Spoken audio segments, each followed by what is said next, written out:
My Little Golden Book About Martin Luther King Jr. by Bonnie Bader.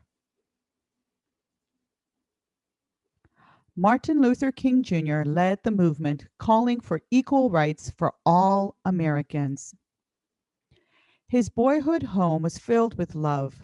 Martin had an older sister he called Chris and an older brother named Alfred Daniel. Their mother, Alberta, spoke softly and was kind. It was very easy for Martin to talk to her. Martin's father, Martin Sr., was a large man with a booming voice. He was a minister of the Ebenezer Baptist Church in Atlanta, Georgia. The church was filled with song. Martin loved music and sang in the church choir. He enjoyed Sunday school and had many friends there. Martin got along with everyone, the children, the parents, and the teachers. But sometimes Martin's life was sad. Martin had a good friend he played with almost every day. Then, when they turned 6, Martin went to a school for Black children, and his friend went to a school for white children. One day, the boy's father told him he could no longer play with Martin because he was Black. Heartbroken, Martin ran home and cried to his mother. That night at dinner, Martin's parents told him it was his duty as a Christian to love everyone, even when he was angry at them.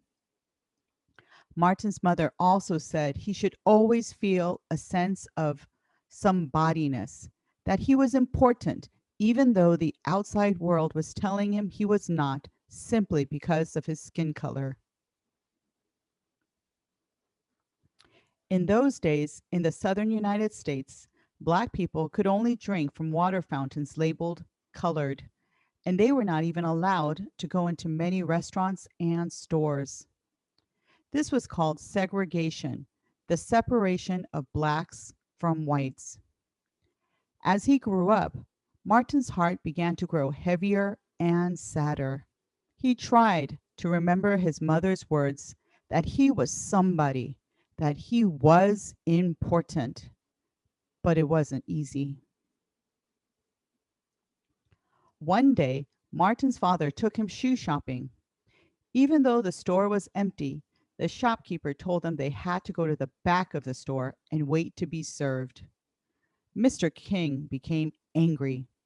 If he couldn't buy shoes for his son in the front of the store, he wouldn't buy them there at all. Taking hold of Martin's hand, he marched out. "I don't care how long I have to live with this system. I will never accept it," he said. Martin would grow up feeling the same way as his father. Martin was a very good student. He even skipped 2 grades. Before starting Morehouse College at the age of 15, he took a summer job in Connecticut. Things were different there for Black people. In the North, Black and white children went to the same schools. There were no separate water fountains. Everyone could shop in the same stores. Martin Luther King Jr. had a dream. He dreamed that these things could happen in the South too. Was there a way he could help people change the laws to make this dream come true? Martin decided to spend his life helping Black people. He thought perhaps if he became a minister, he could reach people with his words. So he became an assistant minister at his father's church and went to seminary. Later, Martin entered Boston University. There he met Coretta Scott, who was studying to be a singer. On their first date, they talked about how hard it was to be Black in the United States.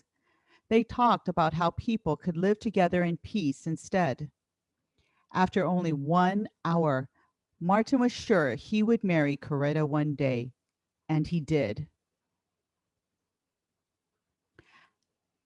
After Martin and Coretta got married, a letter arrived from a church in Montgomery, Alabama. The church leaders invited Martin to give a sermon there. If he did a good job, they would make him their minister. On a clear winter day, Martin drove from Boston to Montgomery.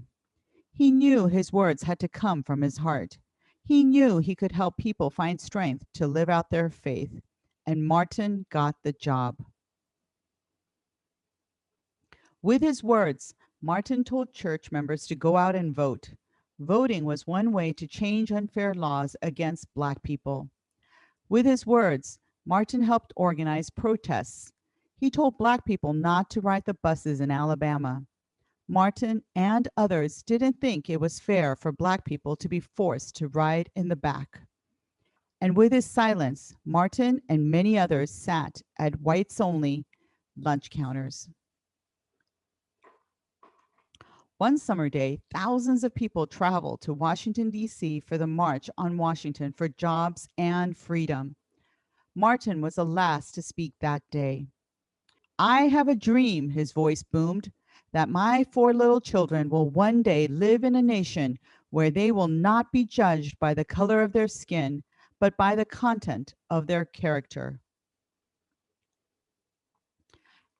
Thousands of other people shared Martin's dream. Hand in hand, they walked through quiet valleys, over steep hills, and along busy highways, their hearts filled with hope for equality. Martin won important awards for his work. Sadly, he did not live to see all his dreams come true. But he did see the day when the laws were changed so that Americans of all colors were allowed to go to school together, sit together in restaurants, and shop at the same stores. Each day, people honor him when they visit his memorial statue in Washington, D.C. Martin Luther King Jr. will be forever remembered as a leader who fought for equal rights and freedom for all. In many places around the world, this fight continues, and Martin's words and dreams live on. My Little Golden Book about Martin Luther King Jr.